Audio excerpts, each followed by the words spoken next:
The Transgration Academy for the Magical Arts. Armourer's Workshop, en route to the dorms. Local time, 1710 hours. Emma. We left Sorosar's workshop with mixed feelings, though it was clear that the slow progress weighed heavier on Ilanor's shoulders than my own. Away on academy business until further notice. I parroted the armourer's words.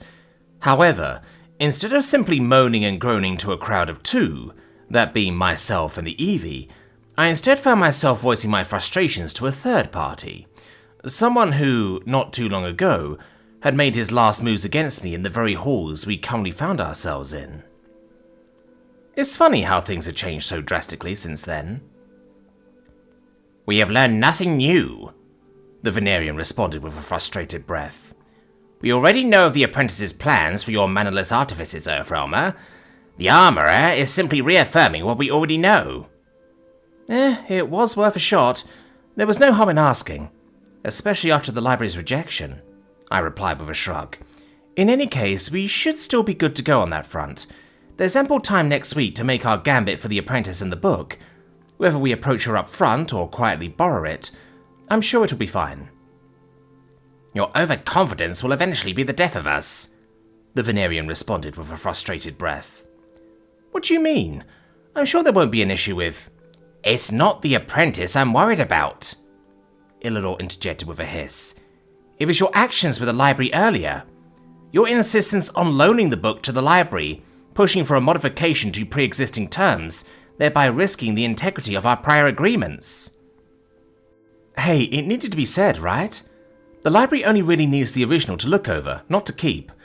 But the apprentice, on the other hand, needs the book for the Inquisition or whatnot. If we were to permanently take it, well, 1, requesting it would be off the table, and 2, she'd get in deep trouble. It would be a bad look for Lariel, Maltori's apprentice, to be completely empty-handed when the Inquisition arrives. Heck, it'd make her look like a full-on collaborator. So, yeah, I'm just putting 2 and 2 together and trying to make the best out of the situation, I offered. The Venerian, whilst considering my words, still held that apprehensive expression.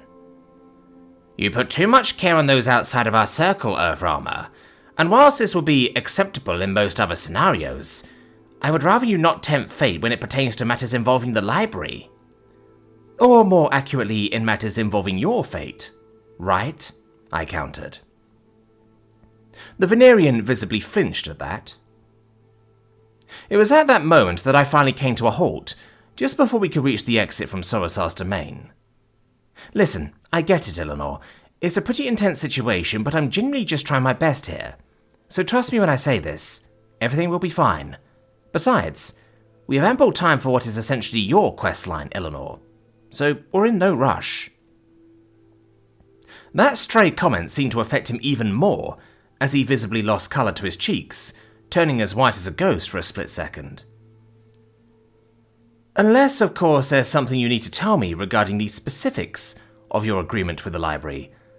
The so-called collateral you offered that made it so confident that you wouldn't just run off," I quickly added, utilising the Venerian's bout of silence as a jumping-off point for a question that's been on my mind since that day we lawyered up. "You've yet to tell me about the specifics behind your deal with the library, and I know it's probably something that you don't want spread around. But trust me when I say this, Ilanor. I have neither the desire nor the rotten character to leak this sort of sensitive information. And since we're both in this together, I just want to know, what exactly does the library have on you? As in, what could the library have agreed to that allowed you to more or less leave scot-free?" The Venerian took my cue to stop and halted just before the periphery of the exit. This was one of the rare few moments where he refused to meet my gaze, instead electing to sidestep it entirely by keeping his eyes shut. "Our agreement is a personal matter, Emma," he offered. "I cannot and will not divulge such a sensitive matter." Ilanor spoke in a way that provoked some genuine concern in me. This was especially more worrying considering my newfound knowledge on the existence of literal mind bombs, primed to activate when certain topics were touched upon. The library had promised me it wouldn't go that route, but I just needed to double check, especially given how vague the Venerian was. Is this like one of those mind curse things that Maltori had put on you before, or... No. I would have never agreed to that even if the library had offered. No, this is a matter which, whilst I have the freedom to divulge, I simply do not wish to divulge, he quickly interrupted, clarifying and putting that concern to rest. The library definitely got brownie points for not stooping to that low, at least in my book. So it's that sensitive, huh? I offered, before quickly registering the library's earlier statements. This doesn't by any chance have something to do with the cryptic message the librarian gave you before you left today, did it? Something about how it was reminding you to return by the end of the week as per the agreements, or else... What was it? I paused, as the Eevee brought up the transcripts of that conversation word for word. Something about how you, quote, seem to be growing greener around the gills by the day. That statement, repeated verbatim, caused Ilanor's whole body to shiver in place. And for a moment I swore I could see his scales going pale with dread. I'd prefer if we moved on, Overelmer, he urged, walking forward and then dropping the privacy screen altogether. So long as it's not something life-threatening, then I guess I'm fine with whatever you have going on, Ilanor, I offered, trying my best to de-escalate from that conversation. The Transgression Academy for the Magical Arts. Dragon's Heart Tower. Level 23. Residence 30. Local time, 17:55 hours. Emma. There was a collective move, initiated by Thacia, towards having dinner delivered to the dorms rather than eating out in the grand dining hall. The reason for this was simple. We'd caused enough buzz today already. Heading to dinner, at an end-of-the-week dinner at that, was just asking for trouble. Or, in Thacia's own words, we'd be required to make a statement as to our intentions as a major player in the greater games, and whether we like it or not, a statement will be drawn from even the most innocuous of actions, be it silence or a standing ovation. And whilst Thalwyn agreed, it was Ilanor who argued for our presence in the grand dining hall. Our very absence will be a statement in and of itself, he argued, to which Thacia nodded in agreement, ending off the back and forth with a series of simple conclusions, all of which boiled down to one very simple notion that even I could get behind: damage control. Whilst I do agree with your statements, Ilanor, I believe you've already garnered what you wanted from your bold and drastic social maneuvers. In addition, I believe Emma has likewise already made enough of a visible statement as it stands. To expand on both of these dramatic successions born of action through the spoken word would be to risk the integrity of those successes outright. Thacia, to my horror, has somehow managed to draw out all of her points on a magical blackboard, one that I'd assumed was just a set piece up to this point. The crowds have now had ample time to draw their own conclusions on the results of the impromptu competition, she continued, more bullet points forming on the blackboard, along with chalk visages of our classmates. What remains is now a fight for scraps, a battlefield where words will be misappropriated and misconstrued. I believe it was Thalwyn, Emma, and even you, Ilanor, who said that action spoke louder than words. Well, that time for action has come and passed. Now is a time for words and from those that have lost the fight for action. And if we were to enter what is now the Lion's Den, we would surely spend the rest of our evening under fire, which would risk everything we had fought and gained from the day's events. Thacia once more made an exceedingly solid point. And even Ilanor, in his bloated arrogance, took a moment to ponder that. Though it was Thalwyn, of all people, who seemed to be in disbelief, as he turned towards Thacia, then Ilanor with a look of genuine surprise.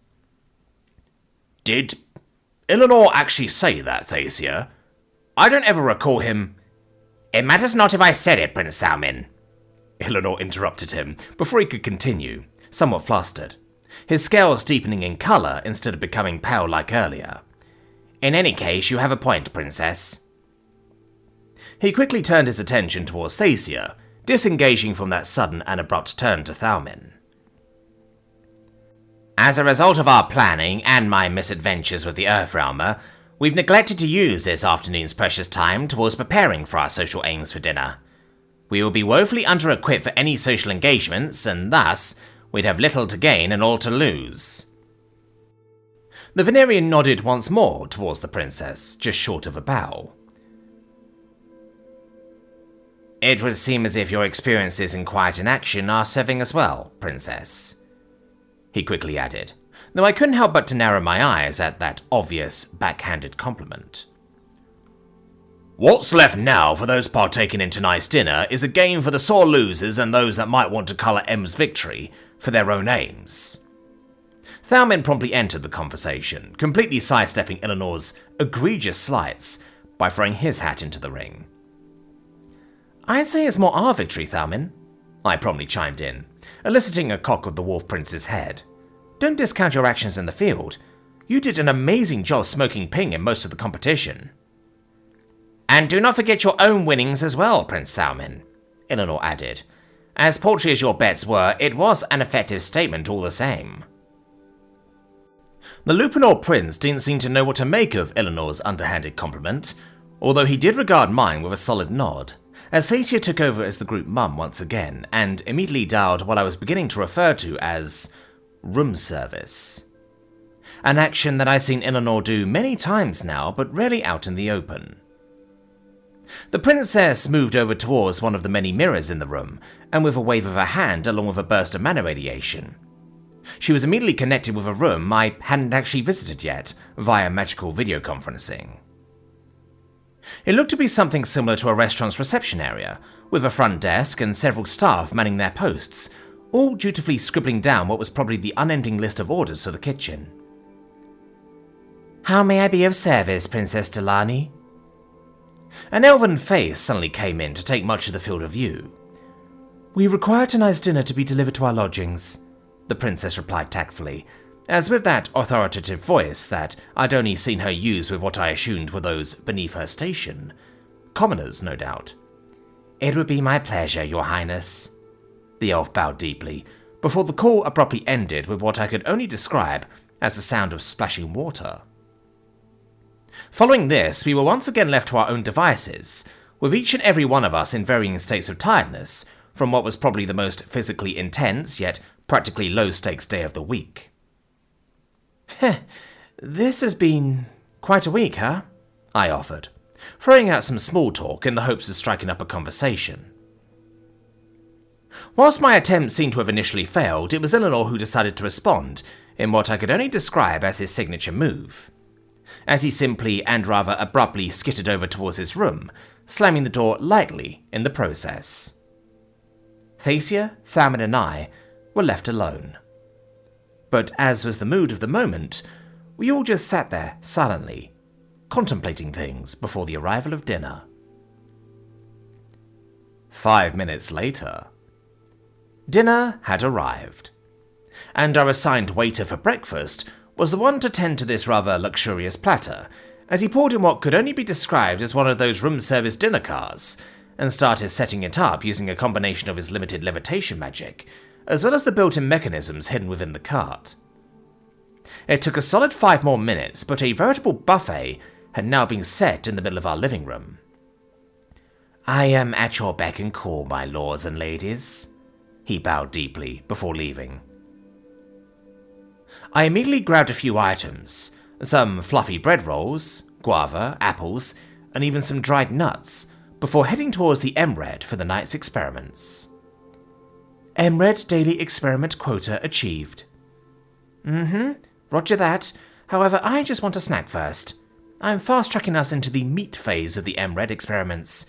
There's no way I'm ending tonight without at least sinking my teeth into some fresh meat, so we'll demanify what we know works for me first, then we'll have the MRED working on the meat later. Acknowledged. Accessing reference material MRED XP27A. Physical parameters for the desaturation of meat-based foodstuffs. 10 minutes later. Thacia and Thalmin had begun going through the various platters, consisting of anything and everything, from whole roasts to glazed hams, to what looked to be the contents of an entire aquarium, tropical fish and all, presented in a perpetual steamer. Thacia gravitated towards the fish, whilst Thalmin moved in towards the roasts. It was around this point that I began slicing what could only be described as the thinnest slice of meat imaginable. It hurt me to slice into that tender and juicy turkey analogue in a way that barely broke into a few millimeters worth of meat. Thalmin was the first to take note of this, his head cocking my way, and his expressions growing to one of genuine concern. Emma, you really needn't be so frugal. We won't be finishing this platter ourselves, so you're more than free to help yourself. Oh, no, it's not like that, Thalmin, I interjected with a chuckle. Trust me, if I could eat this thing whole, I'd have inhaled it in a heartbeat. That statement was perhaps a bit too colourful to translate, as Thalmin's expression shifted to one of sheer shock, surprise, before following it up with a mirthful fangy grin, ending in a hearty laugh. Spoken like a true Havenbrockian warrior, Emma Booker of Earthrealm. He went so far as to get up from his seat to pat me on the back. Now tell me, I'm assuming your inability to inhale a whole bird is a direct result of your artifice's shortcomings to... how do you say it? Drain it of mana? Thacia had already raised a brow the first time I'd used that colourful phrase. The second time, however, caused her to simply sink her whole face into both hands. Correct, Thalmin, I nodded affirmatively, with a smile of my own. So suffice it to say, I'll have to start off with small sample sizes first, just to see how the machine fares with meat, and if local meat is even compatible with me at all. My greatest condolences, Emma. Thalmin spoke with a heavy heart, almost too dramatically, I could say, and he'd yet to have touched any hard drinks. For your sake, I hope your artifice will be able to provide you with the sustenance you need. I cannot imagine being forced to go without meat for an entire year. That thought alone sent shivers down my spine, as I could only nod warily in response. Yeah, me too, Thalmin. Me too. In any case, I suggest you try the fish next, Emma. Thacia chimed in with a delightful chirp, clearly trying to lift up our spirits. It's a far more delicate experience than any land-based creature, and I quite prefer it, she offered, prompting Thalmin to politely but firmly counter that statement. Too delicate for my liking, Princess. I'm sure Emma's more of a land meat eater, aren't you, Emma? They both turned towards me with expectant gazes, as I once more felt like I was at a family dinner table, with friendly banter somehow leading into me becoming a tiebreaker for an impromptu disagreement. I offered first with a shrug. I mean, I love snowfish and sea bass, I began, prompting a wide-eyed look of satisfaction from Thacia. But I also love some good old-fashioned steak, and especially full-of-the-bone spare ribs cooked long and slow in some barbecue sauce, then paired with some of my aunt's crab-fat fried rice. I began trailing off, garnering a look of approval from Thalmin. So, what do you prefer, Emma? Land-based meats? Thalmin began. Or sea-based meats, Thacia concluded. I like both equally? The pair's eyes narrowed as they turned towards one another, before facing me with an equal look of frustration. Oh, come on now. The banter would continue, and yet, Ilanor was still nowhere to be seen. 45 minutes later. The dinner, filled with a flurry of back and forths, with banter on local foods and cuisines, continued in earnest. It reached a point where we began discussing the history, lore, and intricacies behind the dishes presented on the table, as the culinary preferences of both realms and Earths were exchanged with little to no filter.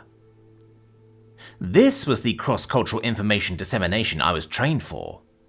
The CCID exercises were paying their dividends now, but in a way that wasn't exactly necessary, at least not in this particular interaction.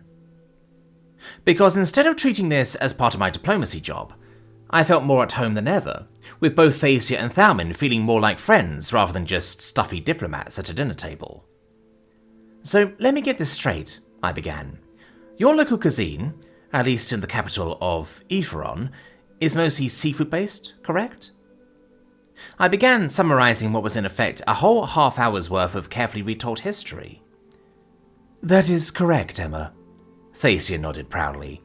Whilst the royal family is not native to the capital region, as with most who call the Isle of Towers home in the contemporary era, most of our culinary arts are now inextricably tied to the sea folk who originally called the coast home. Thus, whilst most Avenor species types aren't at all equipped for life at sea, most capital culture thrives off of the ocean's bounty provided to us by the sea folk, and as a result, we owe a great deal of gratitude to the sea folk for serving as the foundation for our contemporary cuisine. On the other hand, your culinary inclinations are far less seafood intense, Thalmin. Indeed, and quite unsatisfying to the discerning Nexian palate, he admitted, parodying Ilanor's Nexian attitude. Historically speaking, it's always been that way. Trade amongst the disparate Havenbrockian states was notoriously difficult. Given most of the riverways freeze over during the long winters, spices and other such commodities were a rarity, and with few settlements and kingdoms present around the regions where spices are typically found, the more colourful palates of the Nexus and Ephron would find themselves quite disappointed by our more basic dishes that involve less intense flavours, he surmised. I wouldn't consider that a negative, Thalmin. If anything, working with fewer ingredients means you get to focus on the fundamental flavours, extracting what you have on hand and focusing instead on the quality and intrinsic flavour of your meat and produce. This garnered a smile from the Lupanor as he nodded in response. You definitely get it, Emma. But yes, I am quite surprised, even though I shouldn't be, at the sheer amount of, as you put it, fusion dishes in your realm, Emma. Fusion dishes and their popularity as a whole specific subset, categorized in the culinary arts, has long been a thing in my world, I quickly added. It was inevitable, a result of both trade and the movement of people for the interconnectedness of my world. A historical trend we have in common, Emma, Thacia nodded. It was the extraordinary levels of interconnectivity of Ephron realmers, granted via flight, that perpetuated so much of your cross-cultural fusion dishes, correct? Thalmin inquired. Indeed, and I'm assuming the same can be said for Earthrealm, especially given the lengths to which Emma's people have pushed for interconnectivity through various artifices aimed to bridge the physical gap. Yeah, that's definitely part of it. The world becoming smaller does contribute to a lot towards that sort of thing, I replied with a jovial smile, one that turned to concern, as I once more noticed a lack of any counterpoints made throughout this generally positive conversation. Ilanor's been gone for way too long, I quickly noted, diverting the conversation, prompting a perk of both Thacia and Thalmin's brows. I'm sorry, but I have to go check up on Ilanor. This is completely out of character for him, and I need to see if he's alright, I spoke as I got up, walking over to Ilanor's room before knocking hard on his door. Ilanor? Are you alright in there? I hollered. Yet there was no response. Ilanor? Come on now, I'm getting worried, I continued, my mind fixated on the issue of the library and curses from our earlier conversation. Still, there was no response. It was around this time that Thalmin got up, reaching for the door before opening it with a solid shunt. The scene we were greeted with was something I wasn't at all expecting. In front of me was a small pile of gold coins that had collapsed in on itself, forming a sort of nest of gold coins. Within that nest was the Venerian, loafing atop of the gold with diluted pupils and an expression that I'd yet to have seen from him. Pure and unfettered bliss. It took a solid few seconds before he noticed us, and even then he barely even bothered to get up, merely tilting his head over from his supine state. Ilanor? I muttered out. What the heck is all of this? The Earthrealmer has the gall to ask what this is. He spoke self-satisfyingly to himself more than anything. Listen, we were starting to get worried, alright? The least you could do is tell us why you haven't joined us for dinner and exactly what's going on. I am rolling, Cadet Emma Booker of Earthrealm, he stated smugly and matter-of-factly. That's what all of this is. Or is it the sheer glut of gold that prompted the shock and confusion, He shot back with a self-satisfied chuckle. No, not really, I answered bluntly. I was just worried.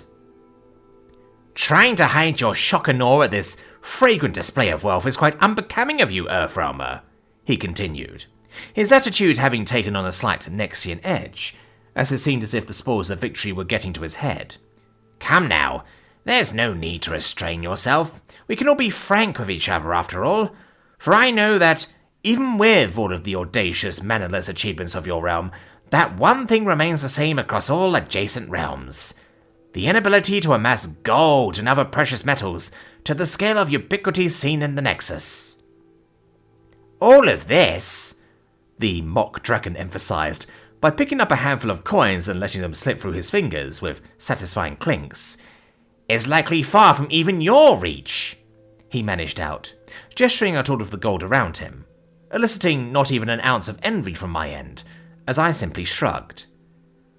My answer still stands, Ilanor. No, not really, I doubled down. This seemed to have gotten the Venerian's attention, as he began kicking at the pile of gold for traction, causing a small avalanche of gold coins to come clinking down onto the solid hardwood floors beneath him. It was at that point that I reached for my pouch, one that had yet to have been accessed prior to this point, grabbing what looked to be a cylindrical candy dispenser.